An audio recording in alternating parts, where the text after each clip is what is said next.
Hey everyone, welcome back to the Health Clues.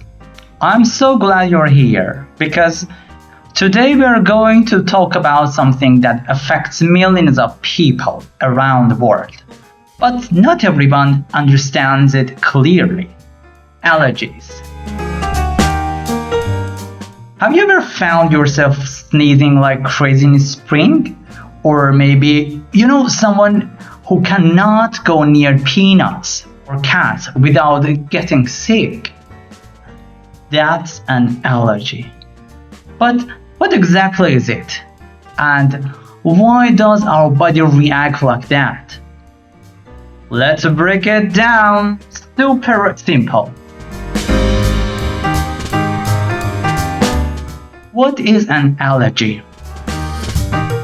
An allergy is basically your body getting a little too dramatic. Imagine your immune system is like a security guard. Its job is to protect you from dangerous things like viruses and bacteria. But sometimes it gets confused and overreacts something that is not actually dangerous, like pollen, dust, or certain foods. These things are called allergens. So instead of ignoring them, your immune system hits the alarm and attacks. It thinks it is protecting you, but it actually makes you feel worse. It's a kind of like calling the fire department because someone lit a birthday candle. It's not really a crisis, but your body acts like it is. What happens in your body? When your immune system detects what it thinks is a threat, it releases a chemical called histamine. That's when the sneezing, itching, watery eyes, or even swelling happens. For some people, the symptoms are mild, just a runny nose or itchy skin, but for others, it can be more serious. Some people have trouble breathing, their face or throat swells up, or they get hives. That causes an allergic reaction. And in very serious cases, a person can go into something called anaphylaxis, which is life-threatening and needs quick treatment with special injections, usually with something called an EpiPen. To give you a real-life example, the tennis superstar Serena Williams has a peanut allergy. One time, she had a reaction after eating at a restaurant and had to be extremely careful afterward. So, even some of the strong and fittest people in the world can have allergies. It's not about strength, it's about how your immune system is wired. Different types of allergies. There are many types of allergies, and they don't all look the same. Some people sneeze a lot during springtime, when there is a lot of pollen in the air. That's called seasonal allergy or hay fever. Others cannot eat certain foods like peanuts, milk, eggs, or shellfish. Those are food allergies.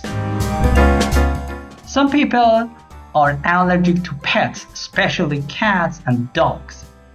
That's usually because of tiny flakes of skin the animals shed, called dander.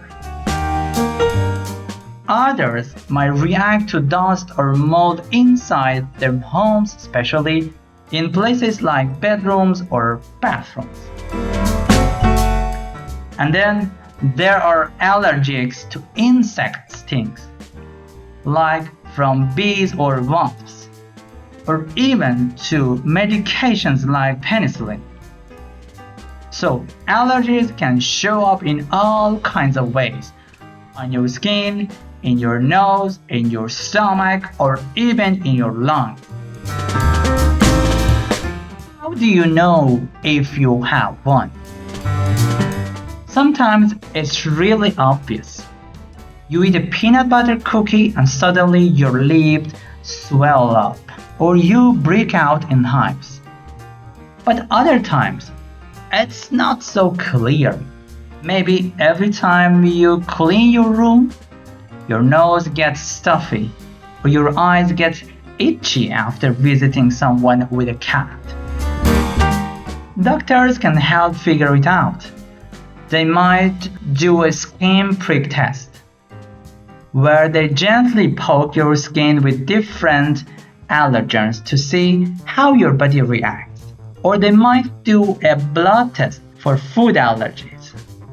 They might suggest an elimination diet, where you stop eating certain things for a while and slowly add them back in to see what's causing the problem.